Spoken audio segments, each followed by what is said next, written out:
Quand je venais dans son bureau et que je ne venais pas avec un stylo, il me disait tu veux que je te prête mon gros stylo?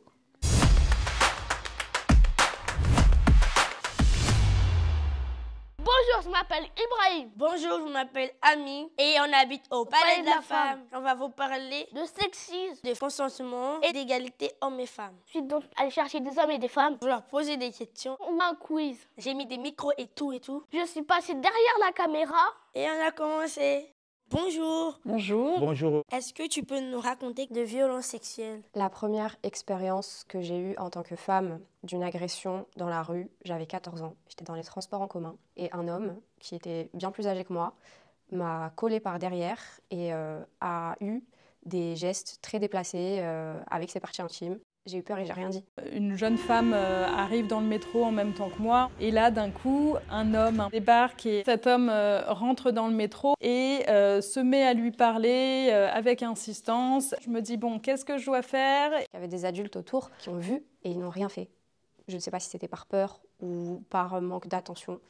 Mais je pense que quand on voit ce genre de scène, il faut faire quelque chose, il faut dire quelque chose, il faut prévenir et il ne faut pas avoir peur de parler. Et j'y suis allée. Progressivement, on s'est retrouvés sur ces sièges à 4 avec un couple qui nous avait rejoints. Et il s'est formé un cercle de solidarité face à cet homme qui était très insistant et qui finalement nous a laissés tranquilles. Passé 21h30, généralement, je me pose plus de questions pour prendre les transports en commun. Et ça, c'est pas normal. On doit pouvoir se déplacer dans l'espace public sans toutes ces arrière-pensées, ces contraintes. Mais on en est encore très loin. Rentrer le soir chez moi, c'est un peu compliqué, ça fait peur dans la rue. Surtout que moi, ça c'était à 23h, les lumières chez moi. Très mauvaise idée.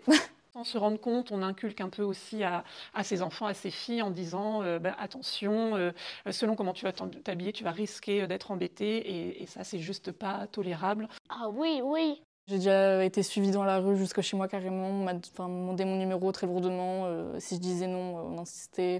Les personnes très lourdes vont t'appeler en fait pour vérifier si c'est bien ton numéro. Est-ce que tu peux nous raconter quelque chose sur le sexisme? Je vis pendant une réunion un sénateur qui gueulait une autre sénatrice. La dame, elle avait rien dit de mal, c'est seulement le gars, il a répondu très mal. Et si c'était une blague, tout le monde allait rigoler, mais là, tout le monde avait senti que c'était pas une blague. Et puis...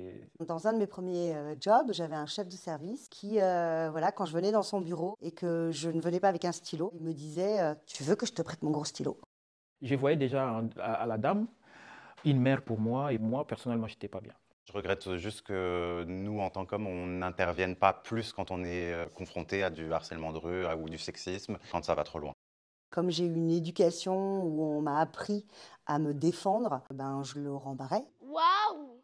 C'était une situation de sexisme ordinaire. Oui, moi je sais que j'avais travaillé dans la restauration et c'est un milieu quand même assez masculin. Et il y a une espèce de pression sur le corps féminin qui est quand même assez fort, quoi. Il faut être jolie, souriante, il faudrait être considérer les serveuses comme des serveurs. Moi, ça me donne envie de pleurer tous les jours. Il y a même des pays qui deviennent des no man's land pour les femmes.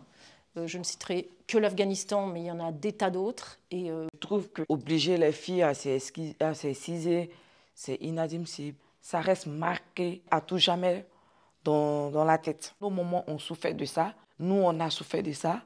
Nos enfants continuent de souffrir de ça. Donc, il faudrait que ça s'arrête à un moment donné. Il faudrait que ça s'arrête.